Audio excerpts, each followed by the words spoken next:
estaban en ese conflicto.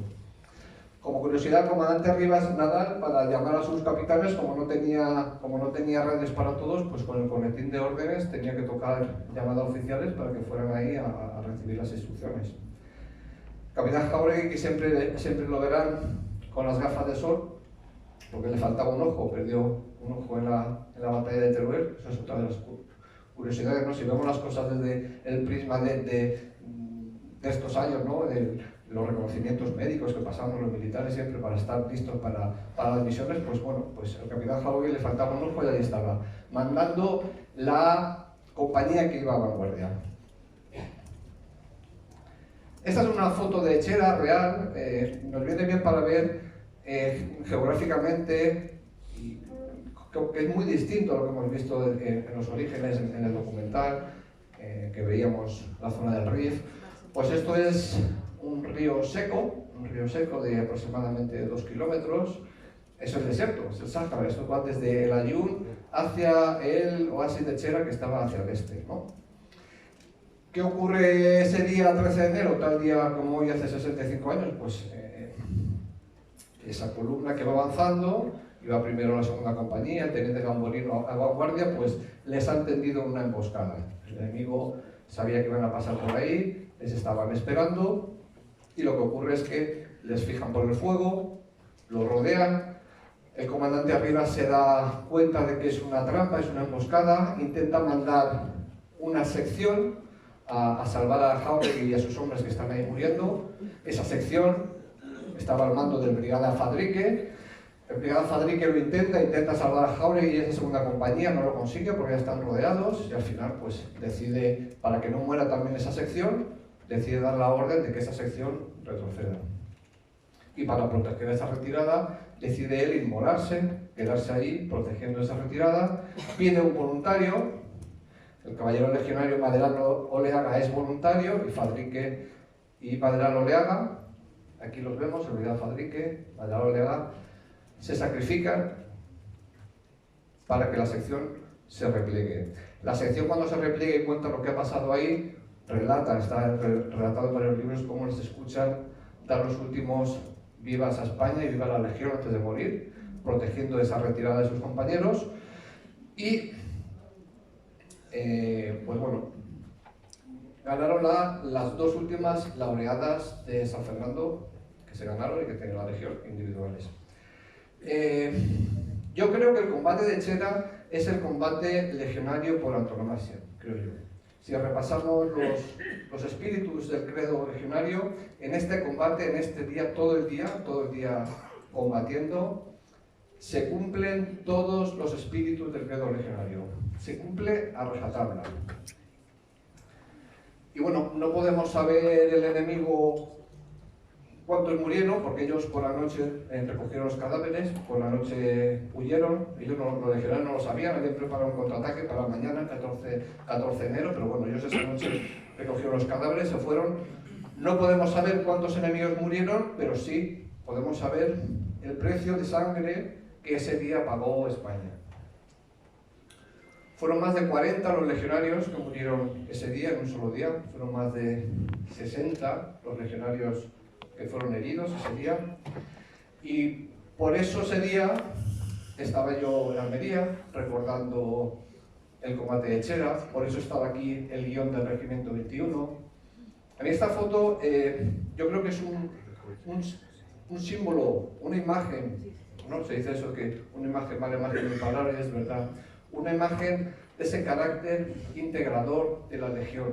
Cómo acogió a Mayoralas y a Parra antes del combate, cómo los acoge en el combate, cómo los acoge en la muerte y también en la gloria, ¿no? O sea, también esa generosidad de la Legión, que muchas veces nos queremos quedar las cosas buenas solo para nosotros, hacerlo pequeñito, quedarlo nosotros, la gloria no. La Legión al contrario, la Legión comparte la gloria, hace y al compartirla crece, ¿no? Y por eso estaba el Regimiento 21 allí. A mí este día reconozco que me impresionó esta historia. Como decía al principio, me enfadé también un poco conmigo mismo, ¿no? Por no haberla conocido antes, ¿no? ¿Cómo es posible que a mí, bueno, se supone que me gusta leer la historia y tal, cómo se me había podido escapar esta historia increíble, ¿no? Y de entre todos los héroes de este día, pues se quedó grabado en mi mente, pues, sin duda, en el cabo primero Pedro Fernández Mayoralas Ruiz, por ese ejemplo que nos dio de generosidad, de espíritu de combate. Es un auténtico héroe, un héroe desconocido, un héroe que yo descubro aquel día, y entonces pues yo aquí me propuse investigar un poco más sobre la figura del cabo primero Mayoralas, y ahí empezó pues un periplo de búsqueda de familiares, de archivos, de diarios, de operaciones, etc. El cabo primero Pedro Fernández Mayoralas Ruiz pues había nacido en Vallecas en el año 1934. Con apenas 18 años recién cumplidos, pues se alista voluntario en el regimiento de transmisiones en el Pardo. Y allí, pues bueno, pues allí era un mozo como los de la época, ¿no? Pues con su novia, Isabel, iba a pasear con ella por los merenderos del Pardo, fue haciendo sus cursos, su curso de radio, su curso de telegrafista, fue ascendiendo a cabo primero. Él era feliz ahí en el Pardo con sus compañeros, en ese ecosistema que digo yo en el libro que era el Regimiento de Transmisiones del Pardo, ¿no? Y todo cambia una noche de noviembre de 1957. Él está en el comedor, cenando con sus compañeros, y de repente entra a la carrera el sargento de cuartel y dice: bueno, esta lista que voy a leer, los nombres de esta lista, dejen de cenar y vayan a la armería y vayan a la fuertería. Entonces empieza a cantar una serie de nombres, hasta que suena el suyo. Cabo primero, Pedro Fernández Mayoralas Ruiz. Entonces, bueno, como todos, va a la armería, ahí le dan un fusil Mauser y un machete, ahí le dan un fusil nuevo y un machete nuevo, una cosa ya que para ellos es rara, ¿no? Ellos ya intuyen que está pasando algo que no es normal, pero no les dicen nada más. Le dan una mochila, su cantimplora, se van a la cama, por la mañana forman y no sabían a dónde iban ni qué pasaba. Los meten en un tren de ganado, iban a Cádiz, no sabían a dónde iban, no sabían qué pasaba.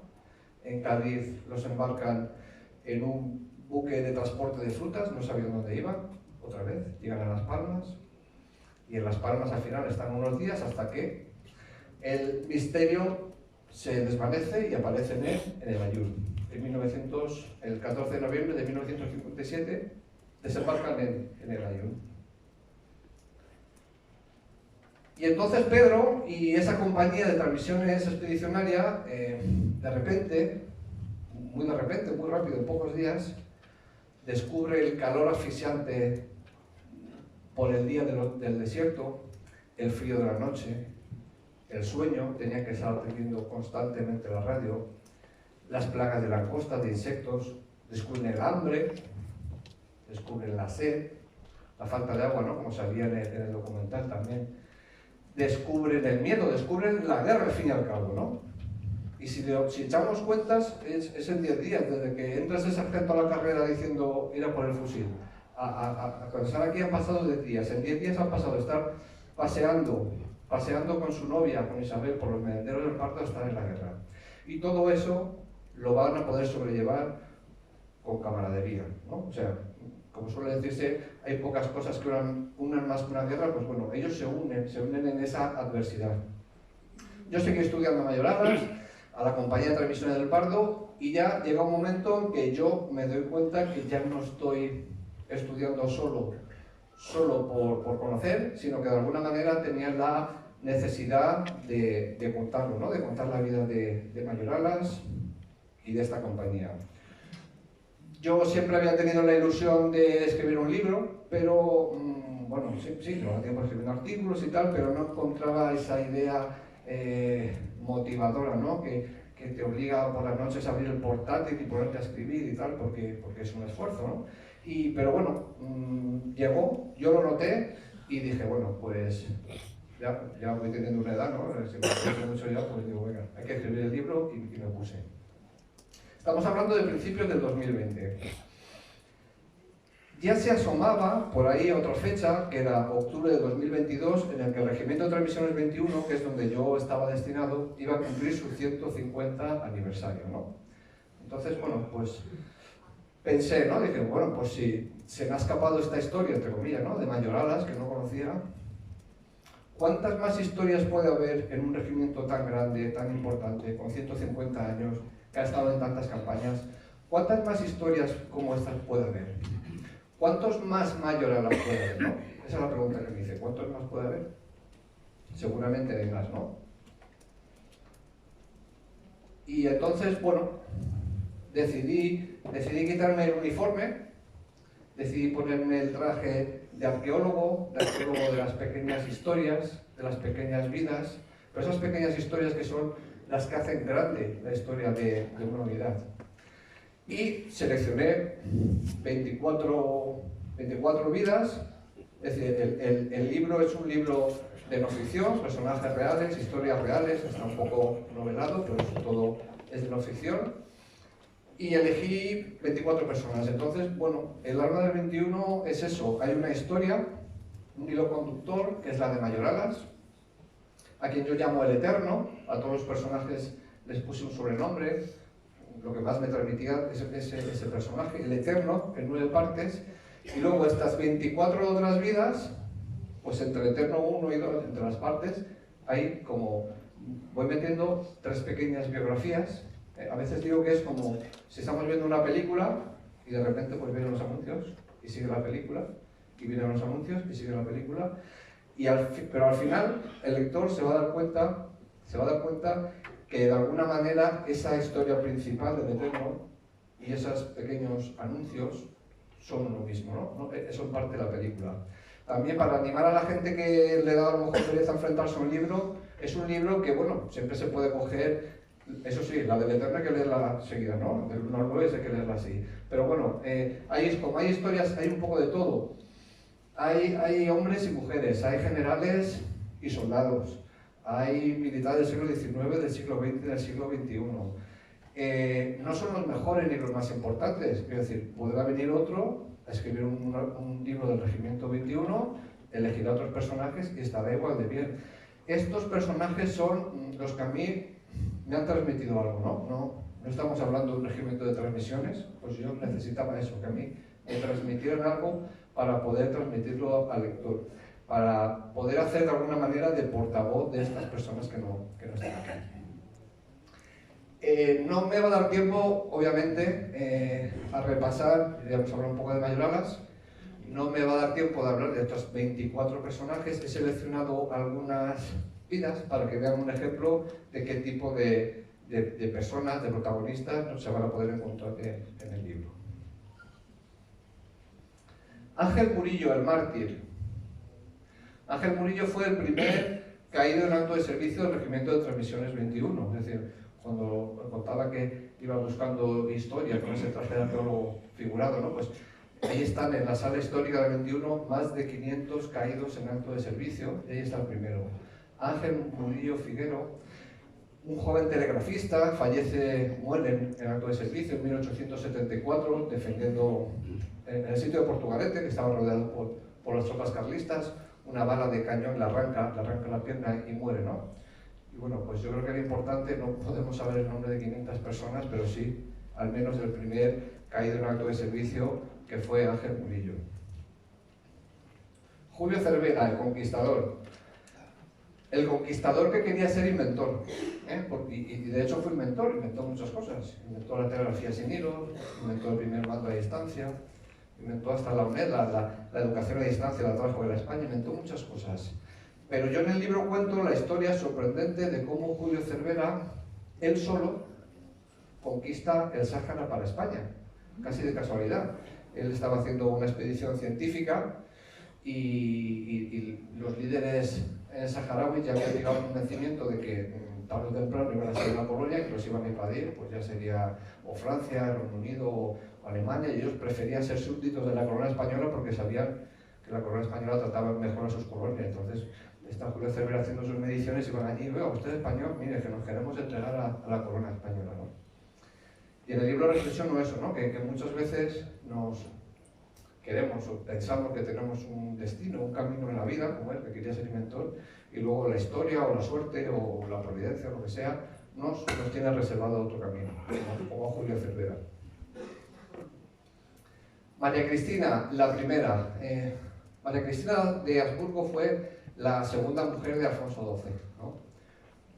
Es conocida la canción en Donde vas Alfonso XII, donde vas Trisete. Bueno, María de la Merced es la primera mujer, se casa enamorado del rey Alfonso XII de ella, una joven sevillana, 18 añitos, preciosa, guapísima, muere de tifus, él se desengaña de la vida, Alfonso XII, empieza a tener amantes, tal, pero bueno, es el peso de la corona, ¿no? Le obliga a traer un heredero de la corona, le van ofreciendo princesas casaderas y al final, bueno, elige a María Cristina de Habsburgo. María Cristina de Habsburgo, claro, es una situación muy complicada para una mujer, ¿no?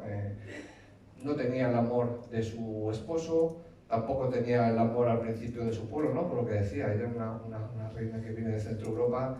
¿Cómo se va a comparar esta reina, ¿no? con una joven sevillana guapa, María de las Mercedes? Pues a ella le costó mucho conquistar a su marido, conquistar al pueblo español, siempre tenía ese estigma de la otra, ¿no? De la segundona y tal. Y en el libro cuento cómo el Regimiento de Transmisiones 21, con su denominación de Batallón de Telégrafos, le devuelve a María Cristina el título de la primera, ¿no? Porque en la primera ascensión como en globo en España, la reina María Cristina se presenta allí. Estaban en la barcaza el jefe del regimiento y un brigadier, el jefe de las comunicaciones militares, baja el brigadier y se sube en el globo, y el primer vuelo de globo es con el jefe del regimiento de otras misiones y con María Cristina. Por eso digo que de alguna manera el regimiento le devuelve o le da ese título de la primera, María Cristina. Julio Lisán, el guardián. Pues Julio Lisán era un sargento que protegía la torre de Guisa. En Cuba, en la guerra de Cuba, las telecomunicaciones, las transmisiones estaban en base de torres, y era una línea óptica, ¿no? Con bengalas, con banderas, con heliógrafos también, ¿no? Entonces él estaba defendiendo la torre de Guisa. Claro, ahí el enemigo, pues ¿qué hacía? Pues intentaba rodear la torre, y si conquistaba la torre, se cortaban las comunicaciones. Entonces él en su torre sufre 2 asedios importantes, el último ya es de una heroicidad tremenda. Muere prácticamente todo su pelotón, la torre hecha añicos. El enemigo quiere convencerle para que se rinda, le ofrece dinero, le ofrece títulos, le ofrece hacerlo capitán del ejército de Cuba, le ofrece mujeres, le ofrece de todo, y él no se rinde. Yo en el libro reflexiono sobre la torre también como símbolo de los ingenieros y como símbolo de todo lo que es importante para un hombre, para una persona. Cómo Julio en esa torre no solo estaba protegiendo el heliógrafo, no solo estaba protegiendo esos 2 espejos para mandar mensajes, no. Él estaba protegiendo más cosas, estaba guardando ahí su juramento a la bandera, su lealtad a la corona, su lealtad con sus hombres, ¿no? Y por eso no se entrega. Luego al final, cuando ya se queda sin munición, lo cogieron, estuvo prisionero un año y pico, lo soltaron, llegó a España, pues estas cosas que a veces tenemos los españoles, nadie conocía su historia, ese año y pico que estuvo en la cárcel, que le debían el sueldo, ni siquiera le pagaban el sueldo, ¿no? En ese intento, ¿no?, de borrar rápido el desastre de 98, pues una de las consecuencias fue que no se reconoció a esta persona, a este sargento, Julio Lisán. Félix Arenas, el hermano, ha salido también en el documental, ¿no?, el episodio heroico de Monterruiz. Félix Arenas, capitán Arenas, conocidísimo, los hechos que hacen que gane la laureada, también conocidísimo también, como no, por esta magnífica obra de Ferrer del Mao, también sargento legionario, Pero además del capitán Arenas, había un teniente Arenas, había un hermano. Yo este capítulo lo he titulado El hermano. Y es uno de mis preferidos para los que tenemos hermanos. Yo creo que es uno de los capítulos, los que tienen hermanos, que más les va a gustar. Yo tengo 2 hermanos, un hermano mayor, yo soy el mediano, tengo una hermana pequeña, y aquí hablo un poco en este capítulo, de ese vínculo que se crea, ese vínculo de la sangre que existe, y también ese vínculo que se crea de pequeño, jugando, viviendo cosas juntos en un hogar, ¿no? Yo creo que es un capítulo que a todos los que tenéis hermanos os va a llegar al corazón. Crescencio Ramos, el aviador. Crescencio Ramos Pues nació en una familia muy humilde, de un pueblecito de Ávila. Él quería volar, él tenía el sueño de volar, pero claro, un niño en un pueblo humilde de Ávila, pues cómo va a volar. Pero la única manera que tenía era pues eso, ingresando en el ejército, se hizo de ingenieros para poder, pues eso, tener acceso a ese cuerpo de aviación, de aeroestación que estaba iniciando, pero era muy difícil. Entonces él siguió como telegrafista. Ganó la primera medalla militar individual, la ganó Crescencio Ramos. Claro, ya es un héroe, ¿quién le va a negar, quién le puede negar, ¿no? Un sueño al héroe, pues bueno, ya le dejaron ingresar como piloto, fue piloto, lo consiguió. En los años 30 ya era teniente, capitán del Ejército del Aire. En la Guerra Civil pilotó y luchó con el bando republicano.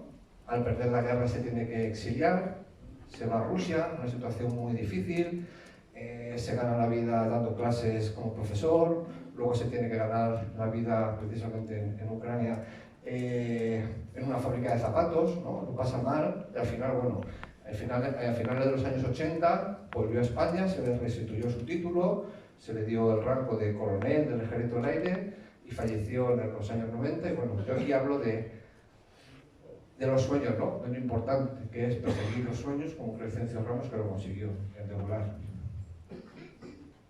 Manuel Aznar, el locutor.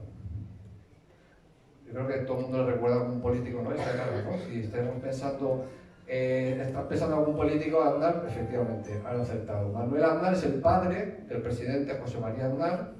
Él era periodista al empezar la Guerra Civil y luego el Regimiento de Transmisiones creó las compañías de radiodifusión y propaganda, en las cuales necesitaban locutores de guerra, ¿no? Esto yo creo que lo hemos visto en muchas películas.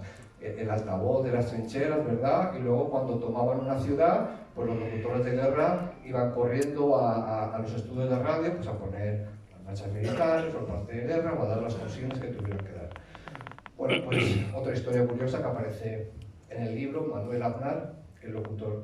Yo, para los que les guste el fútbol y como curiosidad, Manuel Aznar no era militar de carrera, era alférez provisional. Entonces, cuando acabó la guerra, pues dejó las armas, siguió como periodista, estuvo en la SER muchos años, también en Radio Nacional, y luego en la SER él creó el carrusel deportivo, ¿no? Los que les gusta el fútbol, ese minuto resultado que va preguntando cómo van los, pues es un invento, una creación de Manuel Aznar. Joaquín Ruiz Jiménez, el político, pues sí, una cara conocida, político conocido, fue muchas cosas, fue embajador en la Santa Sede, fue ministro. Joaquín Ruiz Jiménez fue el primer defensor del pueblo. En los últimos años del franquismo creó cuadernos para el diálogo, lo que se llamó la primera oposición tolerada al franquismo, ¿no? Donde la gente ya hablaba, se empezaron a hablar un poquito de política, de la cultura del diálogo, ¿no? Pero bueno, había una historia ahí sin escribir que era su papel como militar también, como alférez de complemento en este caso, del regimiento de transmisiones, montando las transmisiones en el ejército de Turia, pues en Vértices Covete, toda esa zona de Castellón. Él montó las transmisiones en la ofensiva de Levante, que bueno, eso aparece en el libro, y creo que también hay un trabajo también de investigación y de levantar unos hechos también curiosos, ¿no? Francisco Veguillas, el viajero, un general también, podemos decir, mítico, ¿no? de la transición, un visionario adelantado a su tiempo. Él fue agregado militar de España en Estados Unidos y allí vio cómo eran los ejércitos occidentales, ¿no? Él se dio cuenta que había que abrir los cuarteles a la gente. Aquí lo vemos en Valencia, como coronel, jefe del regimiento, abriendo el cuartel a la falla de zapadores, ¿no? Yo creo que también eso es una cosa que hace muy bien la Legión, abrirse a la gente, es decir, aquí esto, abrir los cuarteles y esperar que vengan, ¿no? Él lo hizo muy bien, fue un militar de prestigio, llegó a director general de Política de Defensa, número 3 del Ministerio de Defensa. Y bueno, en el año 96, el julio 96, pues una bomba del maldito Comando Madrid, de la banda terrorista ETA, pues lo mató con un coche bomba. Murió él, murió su conductor, murió un joven operario que estaba trabajando ahí. Y bueno, yo creo que también es bonito en el libro que haya un recuerdo a todos los caídos y a todos los asesinados por el cobarde terrorismo, ¿no? Vicente Martínez, el voluntario. Yo tengo que decir que para mí este protagonista es un poco especial, ¿no? Es el único que yo conocí. Lo conocí mucho, lo conocí muy bien. Es el padre de un amigo mío, también militar, también del Regimiento 21, que también se llama Vicente. Y bueno, la historia de Vicente Martínez es una historia increíble. Él falleció hace exactamente un año de coronavirus, ya mayor, con el rango de comandante, murió hace un año. Es una historia de amor increíble. Eran 7 hermanos, vivían en La Murada, una pedanía de Murcia, y entonces, bueno, los padres no tenían para alimentar a toda la familia, y por lo que se hacía en esa época, pues uno de ellos tenía que ir al seminario, ¿no? Porque no se podía hacer cargo de todos. Él no era ni el más mayor ni el más pequeño, pero era el que sacaba mejores notas. Entonces entre el cura y el padre, pues decidieron que fuera él al seminario. Y ahí que se va. Él no quería ir, él estaba ya ennoviado con una joven de su pueblo, Isa, también se llamaba Isabel, Isa. Y no quería ir, pero bueno, lo aceptó. Fue al seminario, en cuanto cumplió 18 años, ¿qué hizo? Pues le quitó la vespa al hermano y se escapó. Se fue a Madrid, se alistó en el regimiento de transmisiones y desde ahí empezaba a escribirle postales y cartas a Isa. Isa, espérame. Luego él se va al Sáhara. Mayoralas y Parra estuvieron en la primera compañía, él estuvo en la segunda, en la que le hizo relevo. Aquí lo vemos a él, en el Sáhara. Isa, espérame, ¿no? Yo esas postales las conserva Isa y yo las he visto, ¿no? Yo estuve estas navidades con Isabel, leyendo el capítulo, repasando cosas de su vida. Isabel sufrió un ictus hace un par de años, tiene una situación de salud delicada, pero bueno, aún así pues pudimos recordar cosas, ella lo entendía, ella puede hablar despacito. Ella me contó, que esto yo no lo sabía cuando escribí el libro ni cuando lo presenté en Valencia, ella me contó muy despacito, que el hijo del cartero también estaba enamorado de ella. Entonces cuando el Vicente voluntario escribía cartas, el otro hijo lo miraba, que lo había contado, ¿no? Una historia de amor increíble a Isa, y desde luego yo tengo que decir, porque conocí a Vicente Martínez, una historia de amor a Valencia, al ejército y a España. Manuel Martín Elizo, el padre.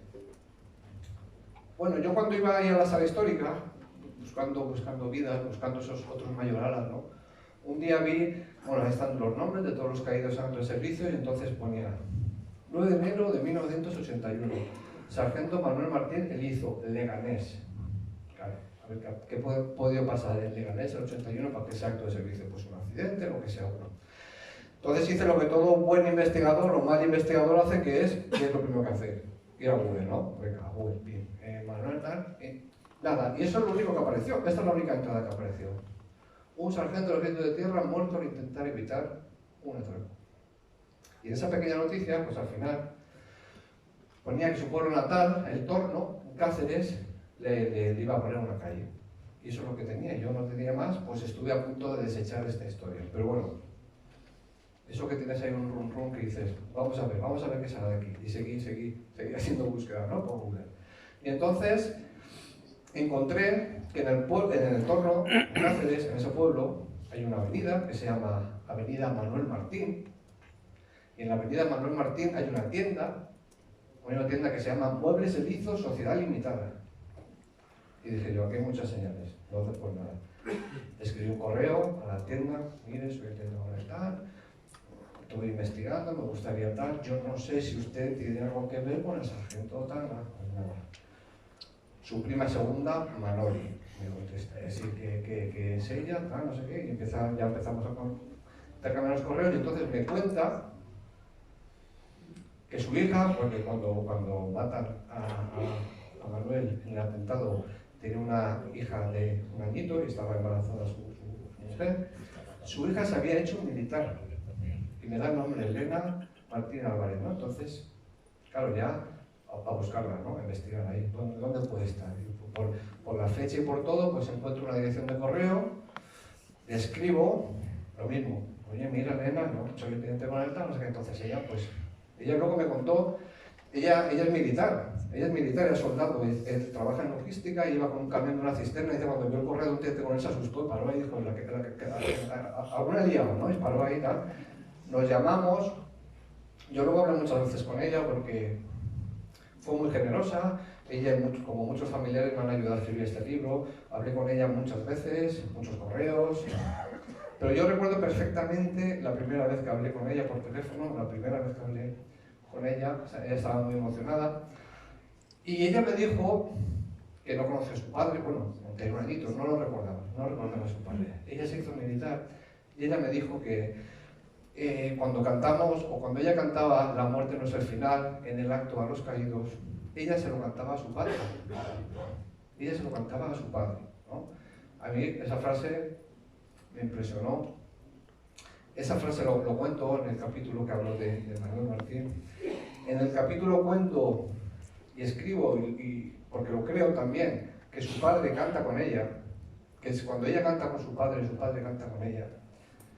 Y esta es una foto de octubre del año pasado, la formación que hubo en Marines en el 150 aniversario del regimiento, y aquí vemos a Elena. Elena fue invitada para llevar esa corona al acto de los caídos y cantar con el regimiento y cantar con su padre. Vemos también al teniente general Mejide, jefe de la OME, también llevó la corona, es el padre del último compañero nuestro querido teniente Martínez Colmenero, que también nos dejó hace unos meses. Ellos dos pusieron la corona en el acto de los caídos. Y esta es una foto de ese mismo acto. Aquí vemos a Elena, aquí vemos los guiones y banderines, aquí vemos el monolito, y aquí vemos al regimiento cantando. Yo estuve allí ese día, y os puedo asegurar que ese día se oyó cantar a Sargento Manuel Martín Erizo. Cantó con su regimiento y cantó con su vieja.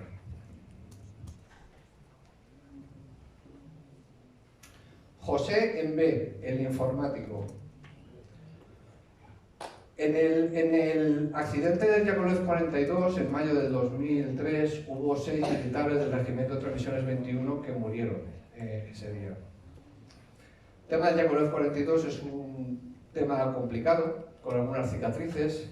Yo podía haber obviado entrar en este tema, haber hablado de estos protagonistas, porque los elegí yo, es decir, yo elegí yo los que quise. Pero creo que si en este libro no hubiera estado ningún compañero caído en el Yakolev 42, a este libro le habría faltado alma, ¿no? Entonces yo por eso quería que hubiera alguien de los que cayeron, nuestros camaradas que cayeron en el Yakolev 42. El informático, le llaman informático porque era sargento informático. Aunque antes de haber sido sargento informático, José Gabino Embé fue legionario, cabo legionario, cabo primero caballero legionario, fue guerrillero, sirvió la bandera de operaciones especiales Maderal Oleaga, precisamente, ¿no? Da nombre, ese héroe que hemos recordado, Maderal Oleaga, que da nombre a la bandera de operaciones especiales donde él sirvió. Entonces es una historia increíble, ¿no? De ver. Yo investigué un poco su vida también, a ver qué podía contar. Descubrí y me conmovió, porque José Gabino Embé no tenía que haber ido en ese avión, y me explicaré. A él no le tocaba ir. Digamos que en esos turnos que tienen de rotaciones, ¿no? Todas las unidades, ¿no? Y me toca ir a la zona, me toca ir tal. A él le tocaba ir en la siguiente rotación. Pero él pidió ir antes y cambiar el turno, y se lo autorizó, y él solicitó por favor ir antes, porque él quería estar aquí en España, en Ronda, en junio del 2003, para asistir a la primera comunión de su hija Paula. Tenía 2 hijos, Paula y otro hijo más pequeño, José, y él había pedido estar aquí para poder estar en la primera comunión. Bueno, pues nada, Paula creció, los hijos crecieron, Paula es periodista, Paula trabaja en Dublín, y bueno, estoy seguro que él está muy orgulloso de sus hijos. Esta es una foto de octubre del año 21, en la base de Marines, del Regimiento de Transmisiones 21. Allí hay un aula un edificio de aulas que llamamos, porque es muy importante la formación en las armas técnicas, ¿no? Las profesiones, los ingenieros, y ahí va la gente a hacer los cursos, los soldados, los sargentos, las sargentos. Y yo lo veo aquí, y hablo en el libro, ese mosaico con el rostro de bebé, tranquilo, una sonrisa, yo lo noto que está alegre, que está tranquilo, está orgulloso de ver a sus compañeros informáticos cómo se van formando. Pero yo no noto una media sonrisa. Yo creo que no podemos olvidar que Mbé muere a la vuelta de Afganistán. Y no podemos olvidar que, por desgracia, desde hace un año y poco, con la vuelta de los talibanes a Afganistán, la mujer ha sido expulsada del ámbito público, de la enseñanza, ¿no? Yo por eso digo que tiene una sonrisa, pero tiene una media sonrisa porque qué pena que los padres de las niñas afganas no pueden estar orgullosos como él está de su hija Paula, por ejemplo.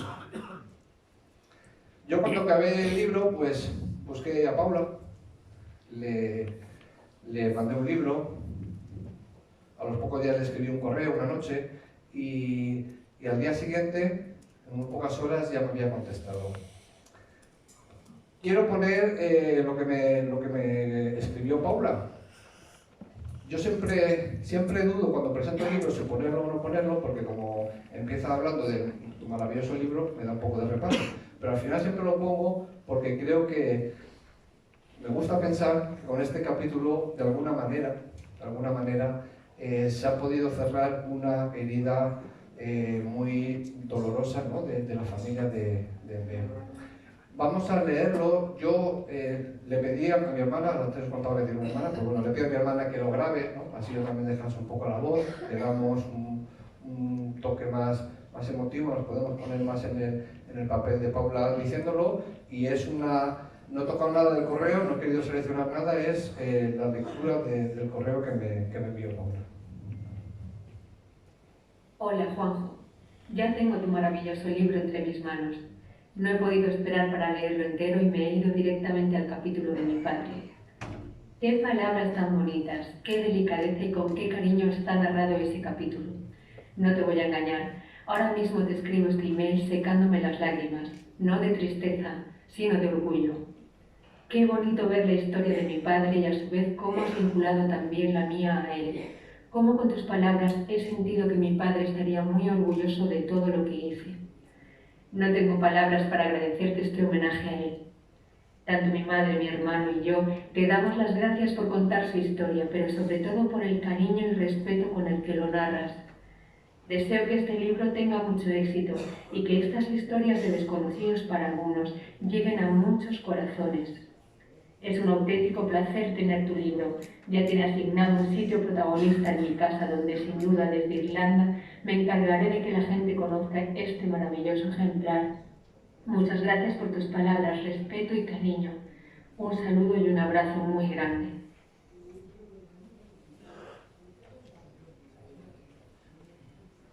Ana Capión, la maestra.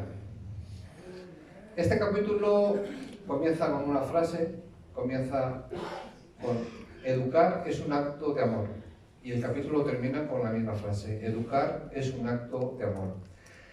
Esta frase no es mía, se la he tomado prestada a mi padre. Mi padre en el 2002 hay un pequeño colegio muy humilde en un pueblecito de Teruel que tiene su nombre y fuimos a la inauguración del nombre de mi padre y él pues, se dirigió ya a los niños y a los padres y a los profesores y entonces en ese pequeño discurso que hizo pues dijo esta frase y a mí se me quedó grabado. Educar es un acto de amor. Yo a Ana Carrión le llamo la maestra, no porque fuera maestra, que también, porque ella era maestra, ella estuvo estudiando para terminar la carrera de maestra al final. Los últimos años fueron difíciles, ella falleció hace 1 año y medio de cáncer. Pero bueno, yo le llamo la maestra no por el título, que lo tuvo, al final lo terminó, sino por la lección de vida que nos dio. Yo, para escribir los personajes más antiguos, pues me iba a los archivos y tal, y para los últimos, pues al final tenía que hablar con los familiares, ¿no? Yo, para poder escribir sobre Ana, pues hablé mucho con su hermana, Laura, también militar, también maestra, hablaba mucho con con su madre Alicia, también maestra. Y Alicia me contaba que durante los 14 meses y una semana que Ana estuvo luchando contra la enfermedad, ella no paró de sonreír, ella no paraba de dar ánimos a los demás. Y yo creo que por eso le tuve que llamar a la maestra, ¿no? Por esa lección de vida, de generosidad, además una lección como hacen los maestros de verdad, con el ejemplo, no con palabrería, no con teoría, no con teoramas, sino con el ejemplo. Ana Carrión, la maestra. Y bueno, ya hemos hecho un repaso de algunos personajes, no sé si hemos sacado 11 o 12 más o menos, ahí lo que os he contado. El Cabo Primero Mayoralas, El Eterno, 9 partes, y 24 vidas más, ¿no? Es un libro que se lee fácil.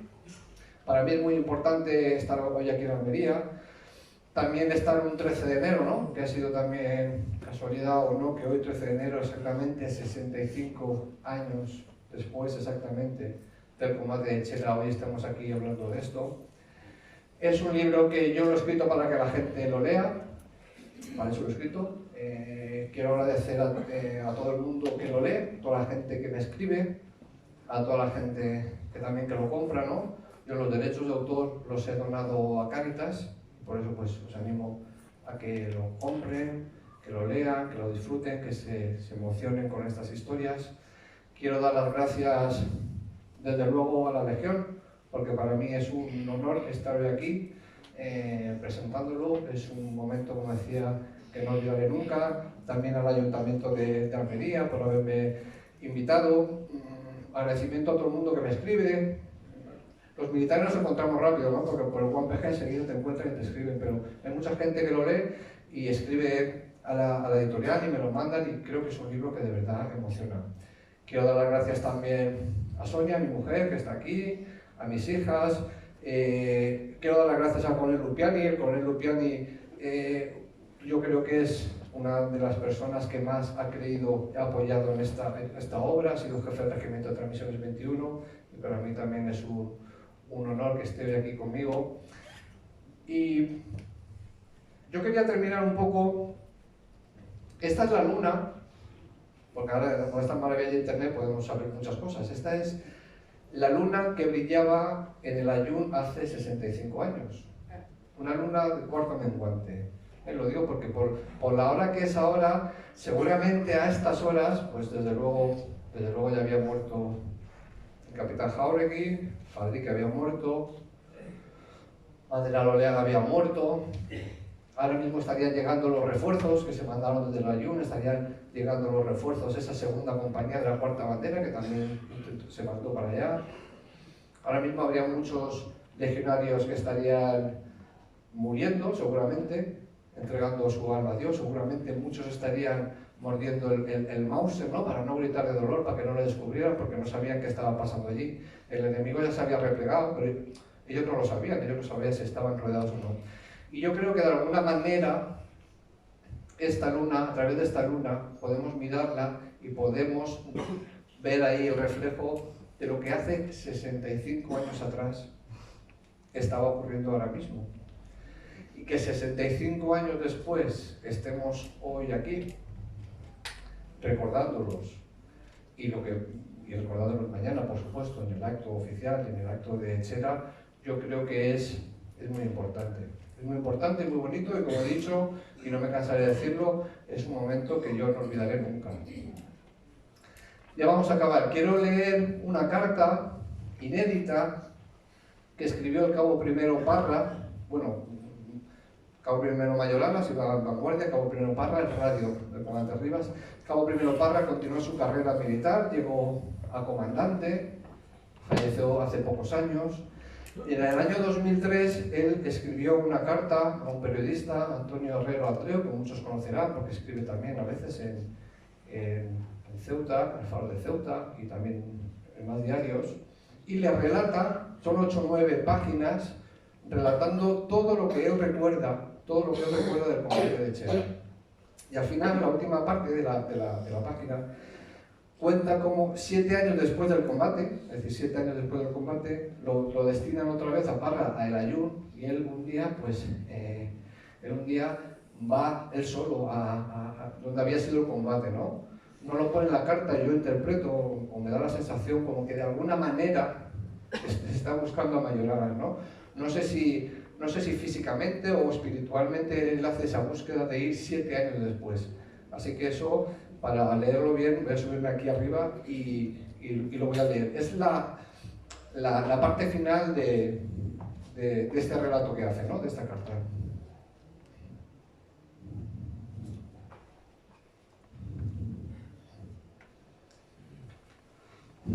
Siete años después, destinado yo en El Ayun, volví al lugar de la batalla.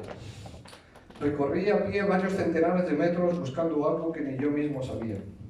Me detuve en los mismos lugares o semejantes a aquellos donde nos habían detenido. No reconocí el terreno, inmenso campo raso y pedregoso a pocos metros de aquel río seco. Me aproximé al mismo borde y recorrí caminos entre las piedras que lo delimitan. Me imaginé a unos hombres allí apostados haciendo fuego a unos blancos sin casi posibilidad de cobijo. Caminé por lugares donde quizás terminó la vanguardia de su avance. No reconocí el lugar porque yo no había llegado hasta allí, pero sí, hasta allí debió llegar Mayoralas y muchos y muy bravos legionarios. El capitán Jáuregui, el brigada Fadrique y tantos héroes que no llegué a conocer. Comprendí, por la abrupta depresión, que en cualquiera de los intrincados caminos que bajaban al río seco era muy fácil, increíblemente fácil, perderse, ocultarse o morir. Pensé también, con toda certeza, que morir como ellos lo hicieron es vivir para siempre. Él termina así la carta. Pensé también, con toda certeza, que morir como ellos lo hicieron es vivir para siempre. Yo también lo creo, y yo creo que todos los que estamos aquí de alguna manera pensamos lo mismo. Morir como ellos lo hicieron es vivir para siempre. Morir como murió Carlos Espresati, como murió Baltasar Queija, como murió el capitán Arredondo, comandante Fontanés, el cabo Suceso Terrero, ese pelotón. Morir como murieron todos es vivir para siempre. Morir como murió el capitán Jáuregui, el brigada Fadrique, el teniente Gamborino. Morir como ellos murieron es vivir para siempre. Y a veces me pregunto, ¿y Mayoralas, no? ¿Dónde está Mayoralas? Su cuerpo no apareció nunca. No apareció el cuerpo de Pedro Mayoralas. No, se le dio por muerto, conforme marca la ley, a los 10 años se le dio por muerto, pero no apareció nunca su cuerpo. Yo a veces también hago como hacía Parra, ¿no? Ese viaje, ¿no? ¿Dónde estará Mayoralas, no? ¿Dónde puede estar? Y yo creo que de alguna manera la respuesta la tenemos aquí y la tenemos ahora, ¿no? Yo creo que, insisto, 65 años después de aquel combate, que hoy estemos aquí.